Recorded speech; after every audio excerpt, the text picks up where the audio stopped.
NCERT series के video lecture में आज आप देख रहे हैं कक्षा 11 का जियोग्राफी का ये वीडियो लेक्चर है। इसके पहले कक्षा 6, 7, 8, 9, 10 कक्षा 10 तक की संपूर्ण एनसीईआरटी जियोग्राफी का वीडियो लेक्चर के माध्यम से आपको प्लेलिस्ट में मिल जाएगा। वहां पर आप जाके सारे जियोग्राफी के वीडियो लेक्चर्स देख। इस वीडियो सीरीज में हम कंटिन्यू करते हुए बढ़ते हैं। देखिए यहाँ पर जहां पर जरूरी होता है वहां पे मैं ट्रिक भी डाल देता हूं और वीडियो कंटेंट तैयार करने में टाइम लगता है, इसीलिए वीकली वीडियो। देखिए जैसे यहाँ पर मैंने ट्रिक दिया था, पंचनद जो है पंजाब की 5 मुख्य नदियों को पंचनद कहा जाता है। तो ये रवि है, ये व्यास है। रवि व्यास के साथ झेले नाव सतलज जाने के लिए खेना होता है, उससे हमने झेलना कह दिया है। तो रवि से रावी नदी, व्यास से व्यास नदी, झेले से झेलम नदी, नाव से चिनाव नदी, सतलज से सतलज नदी हो जाएगा। तो इस तरीके से बहुत सारी ट्रिक्स इसमें हमने इंक्लूड किए। ये तो एक महज एग्जाम्पल के लिए हमने यहाँ पर दे दिया है। तो चलिए आज हम आगे कंटिन्यू करते हैं। हमें देखना है यहाँ से गंगा नदी तंत्र से हम आगे बढ़ते हैं। इसके पहले हालांकि कुछ इसमें के पॉइंट्स हम डिस्कस कर चुके हैं लास्ट वीडियो में, इसके पहले वाले, लेकिन फिर से हम यहाँ से रिवीजन कर रहे हैं। तो गंगा नदी तंत्र की हम बात करें तो गंगा नदी तंत्र सबसे पहले देखते हैं कि गंगा नदी का उद्गम स्थल कहाँ है। तो गंगा नदी का उद्गम स्थल उत्तराखंड के उत्तरकाशी जिले में गोमुख के निकट गंगोत्री हिमनद से। सिंपल सा है, गंगा से गंगोत्री हिमनद बना है, जिससे आसानी से ये हमारे माइंड में सेव रहता है, हम भूलते नहीं हैं। अब देखिए यहाँ पर उत्तराखंड में इसे भागीरथी कहते हैं। गंगा नदी को उत्तराखंड में क्या कहते हैं? भागीरथी कहते हैं। देवप्रयाग में भागीरथी अलकनंदा से मिलने के बाद गंगा बन जाती है। देखिए यहाँ पर ये पॉइंट्स भी काफी इंपॉर्टेंट है कि किस नदी से मिलने के बाद भागीरथी को गंगा कहा जाता है। तो ये मिलती है अलकनंदा से, उसके बाद ये गंगा बन जाती है। और कहां पर ये इंपॉर्टेंट हो सकता है, प्लेस आपका इंपॉर्टेंट हो सकता है। तो प्लेस है देवप्रयाग। अलकनंदा नदी का स्रोत पूछा जाए तो बद्रीनाथ के ऊपर सतोपथ हिमनद है। यहाँ पे सिंपल सा है भाई, पूछा जा सकता है कि अलकनंदा कहाँ से निकलती है, तो सतोपथ हिमनद से निकलती है। और विष्णु गंगा इससे अर्थात अलकनंदा से विष्णु प्रयाग या जोशीमठ में मिलते हैं। प्रश्न आपका बन सकता है कि धौली गंगा और विष्णु गंगा निम्नलिखित में से किस स्थान पे मिलते हैं? तो कहाँ मिलती हैं? विष्णु प्रयाग या जोशीमठ, दोनों में से एक मिल सकता है या दोनों ऑप्शन हो सकते हैं। अलकनंदा की सहायक नदी पिंडार इससे कर्णप्रयाग में मिलती है। अलकनंदा की सहायक नदी कौन सी है? पिंडार है। कहाँ मिलती है? कर्णप्रयाग मिलती है। जबकि मंदाकिनी या कालीगंगा रुद्रप्रयाग में मिलती है। अब देखिए यहाँ पे थोड़ा मैं समझाता हूं आपको। ये नदी एक है, ठीक, ये जो नदी है ये बह रही है, ये आपका प्लेस है कर्णप्रयाग। क्या है? कर्णप्रयाग। अलकनंदा नदी बह रही है और ये पिंडार नदी आ रही इधर से, तो कहाँ मिल रही है? कर्णप्रयाग में। उसके बाद अब यहां से कौन सी नदी आ रही है? मंदाकिनी या काली नदी कह लीजिए, ठीक, मंदाकिनी या काली। ये कहाँ मिलती है? अलकनंदा से रुद्रप्रयाग में मिलती है। तो इस तरीके से आपका कॉन्सेप्ट क्लियर हो गया कि पिंडार नदी अलकनंदा से कहाँ मिलती है? कर्णप्रयाग में। मंदाकिनी या काली नदी कहाँ मिलती है? रुद्रप्रयाग। गंगा नदी हरिद्वार मैदान में प्रवेश करती है। प्रश्न आपका बन सकता है कि गंगा नदी कहां पर मैदान में प्रवेश करती है? तो कहां प्रवेश करती है? हरिद्वार में। अब देखिए यहां पर गंगा नदी का अपवाह कहां कहां है, कितना कितना है, ये हम देखते हैं। उत्तर प्रदेश में गंगा नदी बहती है 1450 किलोमीटर, पश्चिम बंगाल में 520 किलोमीटर है, बिहार में 445 किलोमीटर, यूके अर्थात उत्तराखंड में 110 किलोमीटर है। उसके बाद इसकी कुल लंबाई कितनी है? तो 2525 किलोमीटर लंबाई है किसकी? गंगा नदी की। इन सभी को आप जोड़ेंगे, कैलकुलेट करेंगे तो 2525 किलोमीटर आ जाएगा। वही चीजें हमने यहाँ पर दोबारा लिख दिया है। उत्तराखंड 110, यूपी 1450, बिहार 445, पश्चिम बंगाल 520 किलोमीटर। भारत का सबसे बड़ा अपवाह तंत्र गंगा द्रोणी का है, जो कि लगभग 8.6 लाख वर्ग किलोमीटर में। आगे देख लेते हैं, ये है भागीरथी नदी। देखिए गंगा नदी का उद्गम यहां से भागीरथी में गंगोत्री हिमनद से होता है। भागीरथी के नाम से चूंकि यहां जानी जाती है, इसके पहले आपने देखा भी। और ये गंगोत्री हिमनद है कहाँ? उत्तराखंड के उत्तरकाशी जिले में है। यहां से आपकी एक भागीरथी नदी निकल रही है। उसके बाद यहां पर ये अलकनंदा आ रही है। अलकनंदा कहां से निकल के आ रही है? सतोपथ हिमनद से निकलकर अलकनंदा आ रही है। ये अलकनंदा है। और ये कहां आ रही है? ये दोनों नदियां भागीरथी और अलकनंदा कहां मिल रही हैं? देवप्रयाग में इनका मिलन हो रहा है। देवप्रयाग से मिलने के बाद जो ये भागीरथी नदी है ये क्या बन जाती है? ये बन जाती है गंगा। कहां? देवप्रयाग के बाद। देखिए ये पिक्चर आपके माइंड में सेव हो जाएगा। सिंपल सा है, बहुत अच्छा है डायग्राम कि भागीरथी आ रही है, उधर से अलकनंदा आ रही है, दोनों कहां मिल गई? देवप्रयाग में। देवप्रयाग में मिलने के बाद भागीरथी का नाम चेंज हो गया। भागीरथी क्या बन गई? गंगा बन गई। ठीक, उसके बाद ये आगे जा रही है। फिर उसके बाद यहां पर गंगा दो धाराओं में बढ़ जाती है। एक इधर भागीरथी हो जाती है, एक इधर पद्मा हो जाती है। और ये कहां? बंगाल की खाड़ी में जाके ये नदी गिर जाती है। तो सिंपल सा यहाँ पे एक क्वेश्चन आपका ये भी बहुत बढ़िया बन गया कि गंगा नदी कहाँ गिरती है? तो बंगाल की खाड़ी में। सोन गंगा के दाहिने तट पर मिलने वाली प्रमुख सहायक नदी है। अब एक प्रश्न आपका ये अच्छा बन गया कि भाई सोन गंगा नदी के किस तट पे मिलती है? तो दाहिने तट पे मिलती है। यहाँ पे पाहिने हो गया है, ध्यान देना, ये दाहिने है। बाएं तट पर मिलने वाली सहायक नदियां हैं रामगंगा, गोमती, गंडक, घाघरा, कोशी व महानंदा है। सागर द्वीप के अंततः बंगाल की खाड़ी में। फिर से हम देख लेते हैं, कुछ चीजें हैं क्लियर हो जाएंगे आपकी। ये गंगा नदी है, ये देख रहे हैं आपकी, ये बह रही है। कौन सी नदी है? गंगा नदी है। ओके, अब इसके दाएं तट पे कौन सी नदी मिलती है? सोन नदी मिलती है। ये सोन नदी है, कहां मिल रही है? दाएं तट पे मिल रही है। बाएं नदी पे आपने क्या देखा? रामगंगा, गोमती, ये बाएं तट पे है। गंडक नदी, कोशी नदी, घाघरा नदी और महानंदा नदी, ये सभी नदियां बाएं तट पे मिलती है। गंगा की सबसे पश्चिमी और सबसे लंबी सहायक नदी है। अच्छा प्रश्न है, पूछा जाए कि गंगा की सबसे लंबी सहायक नदी कौन सी है? तो यमुना है। अब देखिए यमुना नदी का उद्गम स्थल क्या है? ये है हिमालय।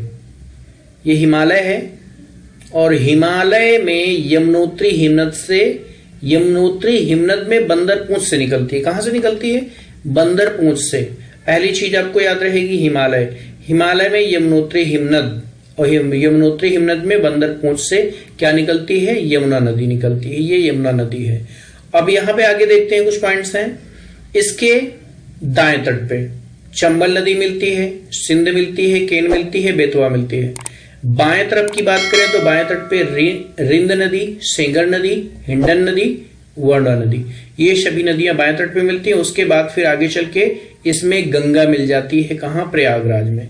तो प्रयागराज में यमुना का गंगा से संगम हो जाता है। द्वीप पठार से निकलने वाली चंबल, सिंध, केन, बेतवा दाएं किनारे पर मिलती हैं, जबकि हिंद, सेंगर, हिंडन, वरुणा बाएं तट पे मिलती हैं। प्रयागराज अर्थात इलाहाबाद में इसका गंगा से संगम हो जाता है। इसका अधिकांश जल सिंचाई उद्देश्यों के लिए पश्चिमी और पूर्वी यमुना नहरों तथा आगरा नहर में आता है। नमामि गंगे परियोजना जून 2014 में शुरू की गई थी। राष्ट्रीय नदी गंगा से संबंधित दो उद्देश्य हैं। पहला उद्देश्य इसका है प्रदूषण के प्रभाव को कम करना तथा उसके संरक्षण तथा कायाकल्प को पूरा करना। ये नमामि गंगे परियोजना के दो मुख्य उद्देश्य। चंबल नदी देखते हैं। चंबल नदी का उद्गम स्थल मध्य प्रदेश के मालवा पठार में महू के निकट से। कहां से है? महू से निकलती है। राज्य की बात करें तो मध्य प्रदेश है, पठार मालवा है। राजस्थान में इस पर गांधी सागर बांध बनाया गया। किस नदी पर? चंबल नदी पर। सिंपल सा प्रश्न आ सकता है कि गांधी सागर बांध किस नदी पर बनाया गया? तो चंबल नदी पर बनाया गया है। कोटा से यह बूंदी, सवाई माधोपुर, धौलपुर होती हुई यमुना में मिल जाती है। अब इसको हम समझते हैं डायग्राम से। किसको? चंबल नदी।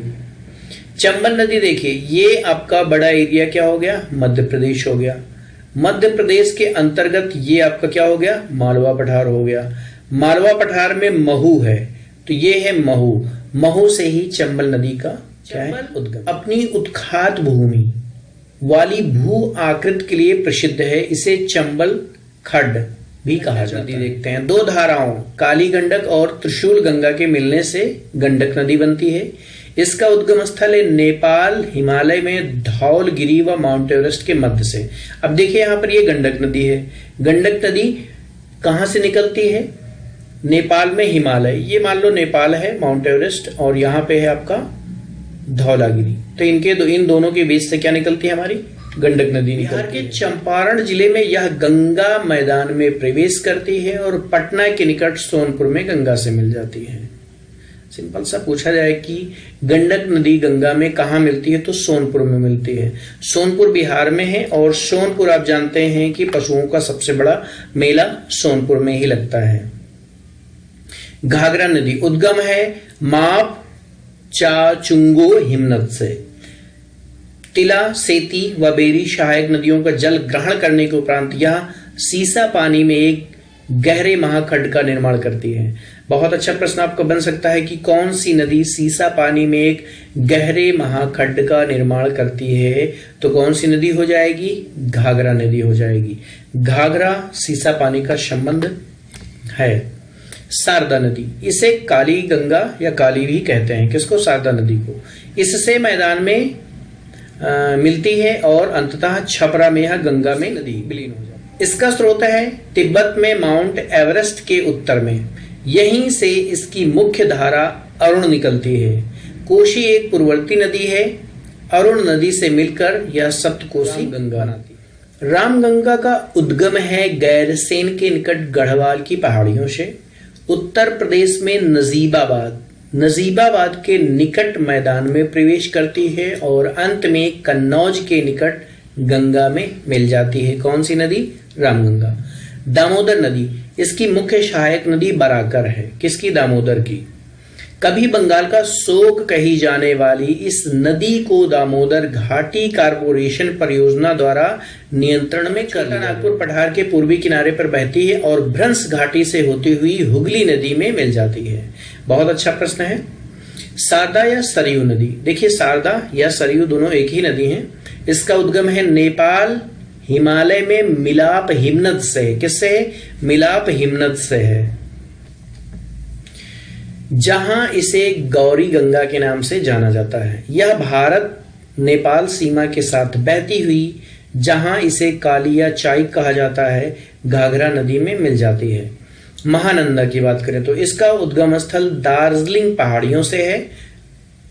यह नदी पश्चिमी बंगाल में गंगा के बाएं तट पर मिलने वाली अंतिम सहायक नदी है। बहुत अच्छा प्रश्न है, पूछा जाए कि गंगा के बाएं तट पर मिलने वाली अंतिम सहायक नदी कौन सी है, तो महानंदा। सोन नदी का उद्गम है अमरकंटक पठार। पठार के उत्तरी किनारों पर जल प्रपातों की श्रृंखला बनाती हुई यह नदी पटना से पश्चिम में आरा के पास गंगा में विलीन हो जाती है। बहुत अच्छा प्रश्न आपका ये बन जाएगा। इंपॉर्टेंट पॉइंट है कि पूछा जाए कि कौन सा नदी किनारों पर जल प्रपातों की श्रृंखला बनाती है, तो कौन सी नदी? सोन नदी। ध्यान देना, ये सारे पॉइंट हैं, क्लियर होने चाहिए, चूंकि यहीं से ब्रह्मपुत्र नदी तंत्र उद्गम कैलाश पर्वत श्रेणी में मानसरोवर झील के निकट चेमा युंगडुंग हिमनद से। देखिए यहाँ पर तिब्बत में से सांगपो कहा जाता है। सांगपो का अर्थ आपको जान लेना चाहिए, इसका अर्थ होता है शोधक। अब देखिए यहाँ पर इसको आपको डायग्राम के माध्यम से हम समझाते हैं। ये है कैलाश पर्वत। कैलाश पर्वत के अंतर्गत आपका आता है मानसरोवर झील। मानसरोवर झील के अंतर्गत आपका चेमा युंगडुंग हिमनद है। यहीं से ब्रह्मपुत्र नदी निकलती है। हिमालय की गिरिपथ में यह सिसंग या दिसंग के नाम से निकलती है। अरुणाचल प्रदेश में शादिया के निकट कस्बे के पश्चिम में यह नदी भारत में प्रवेश करती है। अच्छा प्रश्न है। प्रश्न आपका पूछा जा सकता है कि ब्रह्मपुत्र नदी भारत में कहां प्रवेश करती है। बहुत अच्छा प्रश्न है। तो अरुणाचल प्रदेश में सादिया के निकट, ध्यान देना, ऐसे ही प्रश्न पूछे जाते हैं। बाएं तट पर सहायक नदियां दीबांग या सिकांग और लोहित मिलती हैं। इसके बाद इसे ब्रह्मपुत्र नाम से जाना जाता है। आपको डायग्राम के माध्यम से हम समझाते हैं कुछ। यहां पर ये आपका कैलाश पर्वत है और ये आपका मानसरोवर झील है। मानसरोवर झील के अंतर्गत यहाँ पे आपका है चेमा युंगडुंग हिमनद है। यहीं से ब्रह्मपुत्र नदी निकलती है। अब ये ब्रह्मपुत्र नदी है, बह रही है। अब देखते हैं यहाँ पर भारत में प्रवेश कहाँ करती है। ये अरुणाचल प्रदेश में प्रवेश करती है भारत में। इसके दाएं तट की कौन सी सहायक नदियां हैं? सबनसिरी है, कामेग है, मानस है, संकोच, तीस्ता। बाएं तट की बात करें तो दीबांग, लोहित। अब यहां पर बांग्लादेश में ये मिलती है नदी, तो बांग्लादेश में इसे जमुना के नाम से जाना जाता है। किसको? ब्रह्मपुत्र नदी को। आगे चल के यहां पर फिर ये मुड़ जाती है और यहां पर पद्मा मिलती है इससे, उसके बाद ये बंगाल की खाड़ी में गिर जाती है। तो आपके कई सारे प्रश्न यहाँ पे क्लियर हो जाएंगे कि ब्रह्मपुत्र नदी कहाँ गिरती है? बंगाल की खाड़ी में गिरती है। बांग्लादेश में ब्रह्मपुत्र नदी को किस नाम से जाना जाता है? जमुना नाम से जाना जाता है। भारत में ब्रह्मपुत्र नदी कहाँ प्रवेश करती है? तो प्रवेश करती है अरुणाचल प्रदेश में। ये सारे चीजें और सहायक नदियां, सब चीजें क्लियर हो जाएंगी। घाटी में 750 किलोमीटर की दूरी में असंख्य सहायक नदियां मिलती हैं। अब प्रश्न आपका बहुत अच्छा है कि ये बन जा रहा है कि ब्रह्मपुत्र नदी असम में कितने किलोमीटर बहती है? तो 750 किलोमीटर है। बांग्लादेश में इसे जमुना कहते हैं। अंत में यह नदी पद्मा के साथ मिलकर बंगाल की खाड़ी में गिर जाती है। प्रायद्वीपीय अपवाह तंत्र की अब हम बात करते हैं। प्रायद्वीपीय अपवाह तंत्र हिमालयी अपवाह तंत्र से पुराना है। नर्मदा और तापी को छोड़कर अधिकतर प्रायद्वीपीय नदियां पश्चिम से पूर्व की ओर बहती हैं। ये अपवाद स्वरूप 2 नदियां हैं, बाकी प्रायद्वीपीय नदियां क्या करती हैं भैया? पश्चिम से पूर्व की ओर बहती हैं, लेकिन नर्मदा और ताप्ती इसके अपवाद हैं।